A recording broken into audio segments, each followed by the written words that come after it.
and something usually bad happens to somebody with an email or a text or something of that nature. So today I'm kind of going to go around, put a presentation together to kind of like give you a little bit of an education on what is cybersecurity and what can you do to help yourself not be a victim to something bad. If you're under 20 in the room, there's going to be a test at the end. No, there's not. But you probably know my wife. She works at the school district, Christine. She works in the test department. So both of my daughter and my son work in tech, so we're a house of nerds. So I'll try not to nerd out on everyone here. So like I said, Cybersecurity Awareness Month. This will be a brief presentation on cybersecurity awareness, how bad actors use technology to try to gain access to your private and personal information. So what is cybersecurity? Cybersecurity is protection of internet-connected systems, including hardware, software, data from cyber attacks. So in a computing context, security compromises cybersecurity and physical security.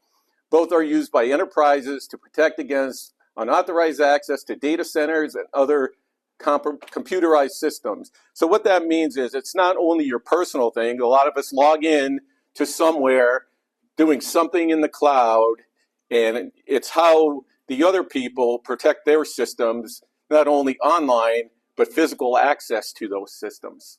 So information security, which is designed to maintain the confidentiality, integrity, availability of data, it's a subset of cybersecurity. So in the cybersecurity world, we work off of this. This is in my 38 years, the last 10 years, this was like all we talked about really is the CIA. It's the confidentiality, integrity, and availability. So the confidentiality ensures that the data on an information system is accessed only by authorized persons. Integrity assures that the data or information system can be trusted. It ensures it is edited only by authorized persons and remains in its original state when at rest. So what that means is someone can hack into your system you wouldn't know, and they could go in there and change data. For example, it's mandatory now that all of our healthcare records are online. They have to be. So if someone goes in, hacks into the system, and say the scheduling for a surgery, and starts mixing that up, they said, well, how can somebody have a leg amputated when they went for a gallbladder surgery? Well, someone got in there, changed the data. I mean, the doctor doesn't know. I mean, so if no one checked their bracelet to identify who it was, all of a sudden you got a bad gallbladder and you don't have a leg. So really, I mean, that stuff does happen. So that's why this is really so important and what it means. And also the availability. The data on the information systems are available when required. So if you went to your system, you can't get into it, well, what good is it? It's really nothing. So we have security and we have privacy. So the privacy relates to any rights you have, control your personal information and how it's used. So privacy policies, we always see that, click on it to read your privacy policies. We don't do it, right? But it's there. HIPAA, for example, in the medical field, it's a privacy policy. So security, that refers to how your information is protected. So we have our categories of cybercrime. We can categorize cybercrime in two ways. The computer as a target, using a computer to attack other computers, hacking, virus worms attacks, denial of service attacks, and the computer as a weapon, using the computer to commit real-world crime, for example, credit card fraud. So types of cybercrime, we have hacking, phishing, denial of service, spam email, spyware, adware, malware, which consists of Trojans, viruses, worms, ATM skimming, point of sale crimes, and ransomware. And we'll go through each one of these individually. So hacking is a simple term that means illegal intrusion into a computer system or a network. And it's also known as cracking. Government websites are hot targets of hackers due to press coverage. So sometimes hackers, they really don't want what's in there. What they want to do is kind of deface it, especially the government, because what that does is brings down trust in the government. It's not so much, they're really looking for something. They just want to, first of all, in a hacking group, they want to know, it's like, yeah, I did that, and they could say, I'm the man. I hacked into whatever system and I defaced the page. But it also degrades government or even businesses too. So someone, we have business people in here, went to your website, and all of a sudden they don't get the required result that you have. That can be really detrimental to your company. So what is phishing? Phishing is a fraudulent attempt, usually made through email, to steal your personal information. Phishing is an attempt to obtain sensitive information such as your username, password, credit card details, often for malicious reasons through electronic communication such as email. A common online phishing scam starts with an email message that appears to come from a trusted source, but actually directs the recipient to provide information to a fraudulent website.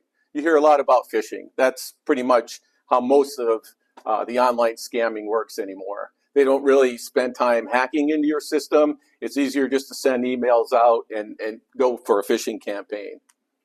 So basically, the fraudsters, they build a fake website, send out thousands of phishing emails, hoping the victims click on the link, believing that it's legitimate, and then the fraudsters either use the information themselves or they sell it on the dark web.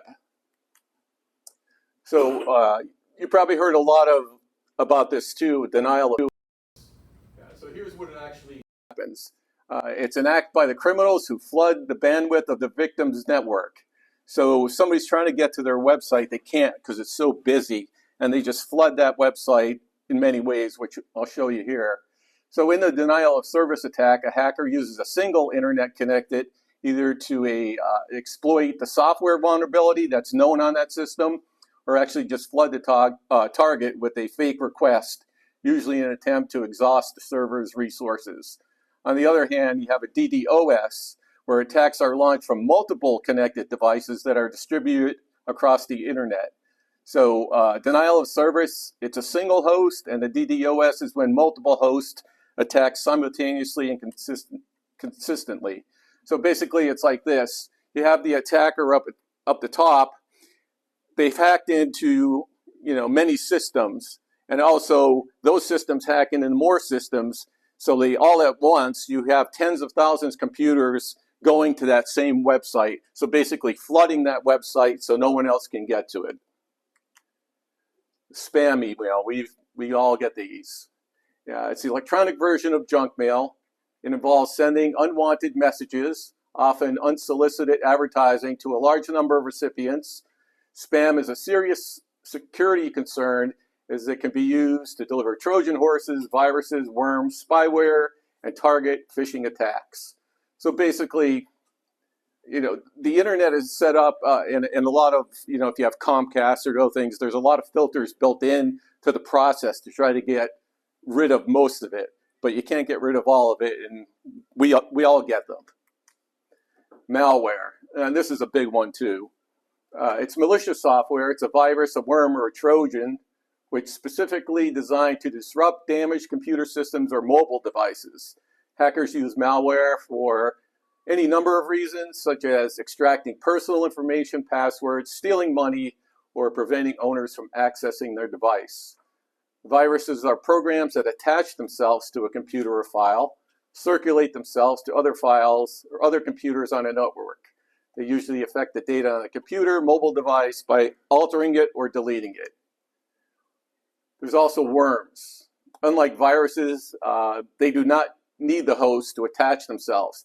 They merely function as copies of themselves and do this repeatedly until they eat up all the available space on your computer's memory. A Trojan, it's a type of malware that pretends to be something useful, helpful, or fun, but while actually causing harm or stealing data. Trojans are often silently downloading other malware in the background on the infected device as well. Trojans can infect you in places you might not expect it, such as emails, downloads, and more. It's always better to be safe than sorry when it comes to avoiding this type of malware. And then we have spyware. Spyware is a type of malware that hackers use to spy on you in order to gain access to your personal information, banking details, or online activity. And we should always protect ourselves by using anti-spyware software and adware. That's basically another type of malware that bombards you with the pop-up windows that could come up for advertising and different kind of things. And this is really the worst one. Does everyone know what ransomware is? Yeah, this is the worst one. So ransomware, it's as scary as it sounds. Hackers use this technique to lock you out of your device and demand a ransom in return for access. Ransomware puts you in a sticky situation, so it's best to know how to avoid it. So what it does, it basically is going to encrypt your computer, and they're going to say, okay, you need to go and create a crypto account because you're going to pay us with crypto money, and then if you don't do that, you don't have access to your data. So if you don't have a backup of that data or you're stuck, you're going to pay the ransom no matter what it is if you need your data. A lot of ransomware attacks are not reported because it's an embarrassment to the organization to say, I was hacked with ransomware, so that, other people seeing that, you lose trust in that company. Say, I don't know if I want to deal with them. He had that ransomware attack. He might have other stuff on that computer that if I give him my personal information, that might be out on the web as well. So it's a really bad thing to happen. So ransomware restricts access to your computer, demands that a ransom is paid in order for the restriction to be removed. The most dangerous ransomware attacks are caused by different types of cyber lock ransomware. The money is supposed to be paid. Remove the ransomware from your system, which is called ransom money. So another things that happen too out in the world is when you're using your ATM cards, ATM skimming, and point of sale crimes. So it's a technique to compromise the ATM machine by installing a skimming device at the top of the machine, the keypad to appear as a genuine keypad, the device made to affix to the card to look like part of the machine. Additionally, malware that steals credit card data directly can also be installed on these devices. Successful implementation of skimmers cause the ATM machine to collect card numbers, personal identification codes that are later replicated to carry out fraudulent transactions. Social engineering. This is kind of one that happens to you and you don't even know it. So what happens, you can read what this whole thing on there. So the long and short of it is you're having a conversation with someone, you don't really know them, and they say, oh yeah, who do you use for your internet? I hate my internet. It runs so slow. Well, who do you use? Oh, I use Comcast. Oh, yeah. Yeah, I find Comcast, I tried using it, but I use Mac machines and it's not working real well. I don't like Macs. I use Windows. Oh, really? So you have Comcast and you use Windows. So you already gave me two pieces of information that I need to know to hack into your system. So if you're using Comcast, I know you're doing wireless. I know you're using a Windows system. I know I can get on that wireless system pretty easy, especially if it's not password protected. And with Comcast on your router, if you didn't turn off the public part of that, it's actually broadcasting for anybody to use without a password to use your router on Comcast. So I have a pretty good chance now that I have 75% of what I need to hack into your system. They call that a man-in-the-middle attack. So I can get on that system and I can just sit there and watch what you're doing all day long, watch your traffic. So if you have a router that's wireless, make sure that public part of it is off. So that's basically what social engineering is. It's someone just trying to talk to you or call you to gain information about what your systems are and what you have. So I downloaded this. I don't know how accurate the numbers are on here, but I'll tell you this is the big numbers there are unauthorized access by insiders and employee abuse of internet privileges. Those are the big ones, where it's either going to be yourself downloading something, it can be one of your employees that aren't supposed to be on the internet, or you have a limited access where you say, okay, your lunchtime, you can go out on the internet and surf the internet, and bring something in. You know, it's like, oh, that link, oh, I shouldn't have clicked on it. So when they do something like that, are they going to tell you? Hopefully. If not, it can be pretty bad. So that basically, you know, those are just some statistics, but really a lot of it happens not from the outside in, but from the inside out. So safety tips. So I hope everyone here has antivirus software on their computers and on your phones. If you don't, yeah, well, okay. Uh, yeah. Firewalls. So basically what a firewall does is it's between you and the internet. And it acts exactly what it is, a firewall. People can't see really what you are. They can see the firewall. So they don't know what your real IP address is. They don't know a lot what's going on. It only really shows that firewall. So it makes it very hard for them to get inside. So another big one too, if you don't have software that you need on your device, get rid of it. Because if you're not updating that software, you're just looking for problems, because hackers, you know, they're always trying to hack the software part of things. So if you keep updates on it, it's just another level of security that you're putting them behind. And backups, you know, if you have data that's critical on your personal system and you're not backing it up, you know, good on you. Because you're really trusting that computer. But not only maintaining that backup, you have to, you know, make sure that backup is good, and you have to test that backup. Also, your security settings, either on your computer, your browser, your phone, make sure you lock them down. You know, this will never give your full name and address to strangers on the phone. And actually, you can look it up on the internet anymore. That's really not a big thing. But, you know, pretty much educate yourself about really what's going on out in the world. So I put this slide together. It says, how can I be safe in our electronic world? Educate. Well, that's kind of what I wanted to do here today for everyone, is give you a little bit of education on what's going on. Educate yourself on what the threats are. Be cautious online when using your ATM card or credit cards. Passwords. Use strong passwords, upper and lowercase, with numbers and symbols. Multi-factor authentication. That's big. And what that is when you sign into a system, it either text you a code back, it'll call your phone, it will send you an email.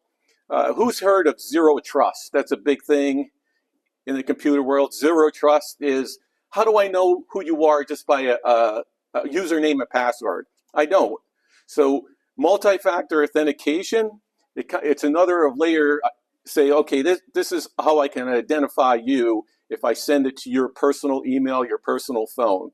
Always, if you have the option, always turn that on. And keep your software updated on your devices. But I talk to people on their phones, they're like so many revisions behind, and they kind of laugh. Don't. There's a reason why there's updates. And I can't remember, honestly, in the last 5 or 6 years where an update broke something. It's really pretty solid anymore. Even on your computers, you know, I was in IT for 38 years. I remember the days of Microsoft updates breaking everything. But honestly, the last 10 years, it's been very solid. Now, the recent thing that happened with CrowdStrike, the update, well, that was CrowdStrike. They didn't properly vet that patch that took down, you know, the airline industry, which happened to be really bad because each one of those systems that was affected had to be touched individually. You could not send the patch out to fix it. So you actually had to go to that machine and fix tens of thousands of computers. So it was pretty bad. And antivirus. If you don't have antivirus on your computers or your phone, I would say good luck. I use Trend Micro. It's $60 for a year, and it's good for 5 devices, either computers or phones. Always, always, always have antivirus and have automatic updates where it updates itself. Run a scan at least once a week. Protect yourself. All right. Questions? Yes, sir. So I have antivirus on my computer, but I haven't thought about my phone. So how do I get that to be on my phone as well? Well, depending on what virus company you have, McAfee, I don't know if they have that for your phone or not. But it should cover my phone, or there's a way of doing that? Yeah, so basically what it does, like I know with Trend, they give you, so you'll have it on your computer as your master, and then you could send an email out with a QR code that you could just scan on your phone, and that'll automatically say, okay, yeah, this is who you're supposed to be, and it'll load right on your phone. Yes. So a lot of computers have, I think it's Microsoft antivirus that automatically comes with it. Defender. Defender. Is that any good? Yes, it's real good actually, because that's updated, I think daily, honestly, or every couple of days, and those are known threats that they're aware of. So yeah, that is actually good. But I would use an antivirus on top of that because there's other things like, because you could do it for your browsers that you use, and it also will look at your internet connection and actually filter some things out in there too that are known things to come downstream that Defender kind of is not real good at that part. So then follow up to sort of the question that was just asked. If you have an iPhone, Yes. I mean, they tend to not have as many issues, at least I think. Do you need separate virus protection? Well, do you have a browser? Okay. Safari. Okay, so yeah, it does Safari real good, but I also have Chrome on mine. So if you use another browser on the iPhone, like I do, it actually will watch over Chrome too, when it makes an internet connection. Glenn? So I recently changed my email address that I've had since I've had email from Comcast to Gmail. Mm-hmm. And it's a task that, is huge. You can imagine how many accounts you have over decades, right? Right. And it's interesting to see how hard it is for yourself to change your own email and passwords with some companies. And other companies, it's so simple. Right. They're not doing what they're supposed to be doing. Right. Like, it's a pain for it to be difficult, but you're glad it's difficult in theory. Yeah. And they're really good at that. Moving it back and forth, and you're really good to change all this stuff. Yeah. Good. But some companies are just like, okay, they just no two-factor authentication, no nothing, and it's changed. Right. So you'll notice Chrome now in the browser, like if you go search something and it brings up a whole bunch of websites, it'll give a green check saying this is a known website, we know it, and you're good to go. So there's a lot of technology, we could speak for days about AI, and that's coming. They're going to start up 3 Mile Island because of AI coming, and Microsoft putting a data center somewhere around here. So once the biggest challenge in IT was with viruses, how do we stop it going from computer to computer to computer? So the more sophisticated antivirus software now kind of looks at that and says, well, this isn't normal behavior. Why is this going to like several different computers? It only should be going from point A to point B, and then it shuts it off. So AI is going to be really good at that kind of stuff, but also on the other side of that, with the bad guys, it's going to be really bad, because my biggest thing that always bothered me was they offshored a lot of menial computer code to some other country. Saying, it's only menial code. It's no big deal. The real good stuff we do here in the United States. I'm like, yeah, but that person who has a PhD in computer science in that other country is only making $10,000 a year. And if someone comes to them and says, I'll give you $50,000 to put a back door that I developed into that software, do you think they're going to do it? Yeah, probably so. And we see that time and time again. So, yeah, it's It's a crazy world. It's a jungle. Here's a question for you. When, like Brian Roach, on TV, they say you can, a website is safe if it says HTTPS, has the S and it has a little lock. What's to say, like, the bad actors can't create No, a that's website not with true. an S and a lock? That's not true. Yeah. No. What's not true? That if it because it's HTTPS, which is a security thing, if it says that, it's good. Not necessarily. Yes. So what does creating a backup necessarily do? Is it like, does it take all the data that like programs you have on your computer? No, not the programs, because you could download them back on your computer, no problem. It's the actual data itself that you're using with that program that should be backed up. And however you do that, whether it's you have a separate drive that's attached to the system, or you're backing up to the cloud. But like I said, the backup is only good if it's tested. If you don't test your backup, then you don't know if it's good or not. So how do you test the backup? Well, delete a file, and then go back to your backup and see if that file is still there, and then bring it back. It's as simple as that. Yep. Think about the companies, not just people, but companies down south that got wiped out. If they didn't have their stuff backed up to the cloud, and they only had stuff backed up, and they take the drive home to their house, they're out of business. They're out of business. And they can never get it back. No. The cloud is there. They can rebuild the building, buy new computers, and bring it all back. Yeah. But imagine the devastation for all those individuals who never do that stuff. Yeah. Everything is gone. Yeah. 9/11 was the game changer with that. 9/11 created computer companies where it's live. Your backup is live. In fact, my son, he sells that technology where it's real time. Everything is being backed up live, and it's somewhere in a site. I use Microsoft OneDrive. Yes. Microsoft subscription, so all of my data lives in OneDrive. So Yes. I can access it from any of my Right. of my devices. And it's encrypted. And it's encrypted, but it lives there. Yep. So all of my computers and my phone can go away tomorrow, and my data is still. Yeah. So, Bill? If you don't open an email, is that safe? Yes. So if you get the email and you click on it and it opens up, as long as you don't click the link that's within that email, you're fine. Yeah, just opening up the email won't really launch anything. It's the link inside of that email which takes you to somewhere else. Yep.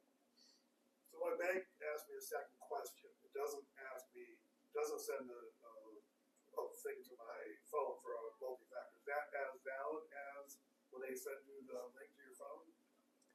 Like they asked me a question, what was your first car or something like that? Yes. Is that as valid as if they would send Yeah, it's another layer of security. Yep. and it's equal in strength or whatever? Yes. Yeah, because you wouldn't get that unless you access it. So real time. It's like, I'm expecting this. So it's not like, all of a sudden you're getting something. So, I mean, my bank doesn't send a message to my phone. They ask me a second question. Say, what was your first car? Right. I have to fill that in as well. Mm-hmm. My question is that as strong as if they would send me a code? Yes, that's considered two-factor authentication. Yep. And if I get a new computer and I transfer all my stuff from my old computer to my new computer, if I had some junk on that old one, will that go to the new one? Well, yeah, if you transfer it to your new computer, are you saying if you have a virus? Yeah, or something like in there, like when it gets transferred. Okay, well, no, you should have everything cleaned and checked to make sure that you don't have that before you transfer it to a new one. And how would I do that? Just do a scan?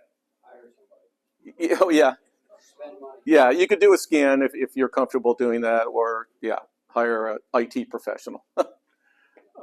So yeah, and I know we have some business owners here. You should have, I don't know if you have a disaster recovery plan, and make sure that's updated, but do you have an incident response plan?